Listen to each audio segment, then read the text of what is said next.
হাই everyone, মই অংকিতা। আপোনালোকে হয়তো মোৰ ভিডিঅ'বোৰ চাই গম পায় যে মই BEd কৰি আছোঁ। মই বৰ্তমান BEd ছেকেণ্ড ছেমিষ্টাৰৰ ষ্টুডেণ্ট হয় আৰু আজি আমাৰ আৰ্ট এণ্ড এডুকেশ্যনৰ ক্লাছ আছিলে আৰু তাত ছাৰে আমাক হাৰ্ট মেপ, ডুডল আৰ্ট আৰু এখন ড্ৰামা কৰাইছিলে, তাৰ স্ক্ৰিপ্ট লিখিব দিছিলে। প্ৰথমতে আমি হাৰ্ট মেপ বনালোঁ।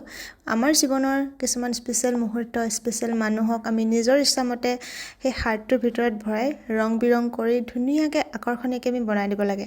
তাৰপিছত ডুডল আৰ্ট বনালোঁ। ডুডল আৰ্টটো একেই, আমাৰ এটা স্পেচিয়েল মেমৰি আমি ধুনীয়াকৈ তাত সজাব লাগে নিজৰ ইচ্ছামতে আৰু। তাৰপিছত গোটেইখিনিয়ে চবেই বহুত ধুনীয়াকৈ কৰিছে আৰু আমাৰ সৰুকালৰ দিনবোৰলৈ মনত পৰিলে। বহুদিন ৰং পেঞ্চিলৰ পৰা দূৰত আছিলোঁ, আজি বহুদিনৰ মূৰত এয়া কৰিব পাই খুব ভাল লাগিছে। আৰু এইফালে আমাৰ হিমাশ্ৰী দূৰৰ পৰা তেখেতৰ টেলেণ্ট দেখুৱাই আছে আৰু এয়া পংখী আৰু বিদিশা। লাষ্টত আমাৰ এয়া ফাইনেল আমাৰ গ্ৰুপ মেম্বাৰৰ এইখিনি আৰ্ট।